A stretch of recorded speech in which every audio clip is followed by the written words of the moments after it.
Hello, everybody.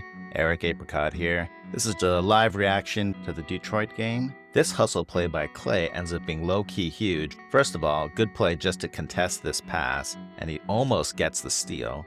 So Clay stimulated the referee's third eye by pegging him in the head with a basketball and chews up 4 seconds off the clock. That means there's actually less time than you think, so this guy actually has to rush because you have 8 seconds to cross half court, which is, I think, a stupid rule, but that's just what it is. That means you've got to get it across by the time the clock reads 16. And he actually turns it over. Wow.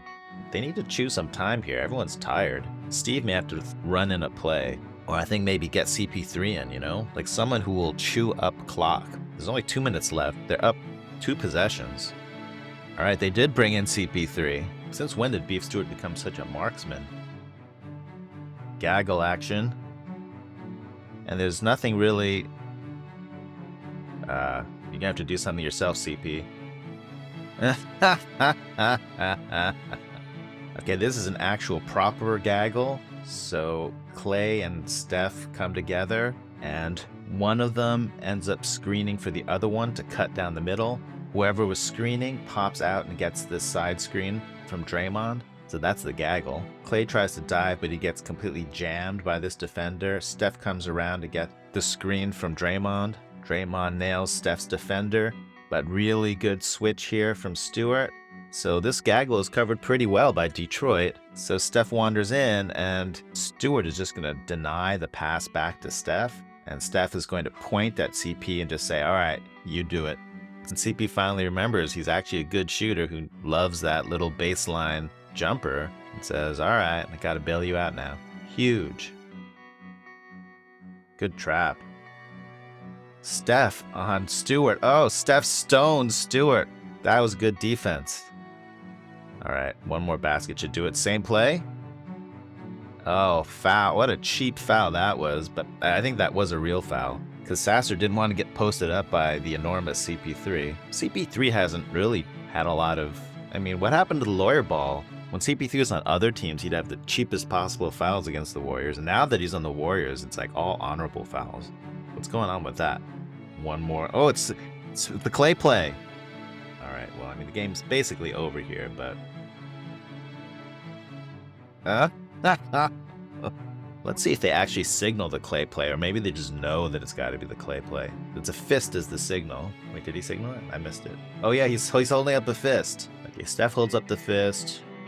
Draymond transmitting the signal. He's also holding up the fist. Everyone knows that it's fist. The way the Clay play is supposed to work is Clay sets a pin down screen for CP3, who swoops up here and then sets a ghost screen for Steph. But the real action is supposed to be that Clay swoops around and gets this pin in screen so that he can get a catch and shoot. So that's usually what happens in the Clay play. But this time, I think Steph just straight up lost the ball, which made his defender to step up a little bit, hoping he's going to get that turnover, and Steph just turns on the afterburners. Thompson, I think, is distracted just enough by CP that he isn't sure he has to switch to Steph, and then it's too late. That little step means Steph can accelerate past him. He tries to catch up. Nobody rotates to help. It's too late. All right, let's wrap up with the celebration audit. Steph swooping in with the game-sealing layup. The ball does take this crazy orbit around the rim. There is a little question about whether this ball is going to go in or out. And Steph, everyone knows you can't touch the ball while it's on the rim, since we're now all experts at basket interference rules. But Steph knows he can still control it with the power of his hips. Yeah, look at this. So Steph is using body English plus shimmy celebration in a fascinating combination of physical and metaphysical influence on this ball. Ooh, look at that body English. That's a veteran move for you.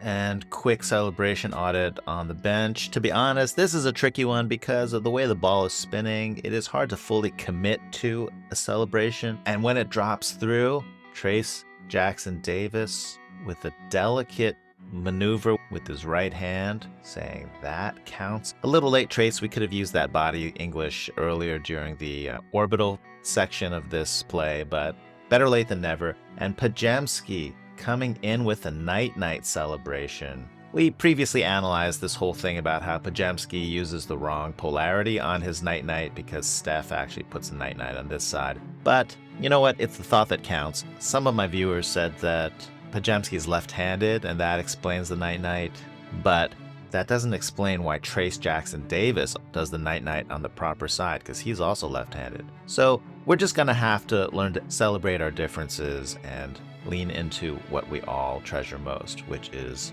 that this game has been put to night-night.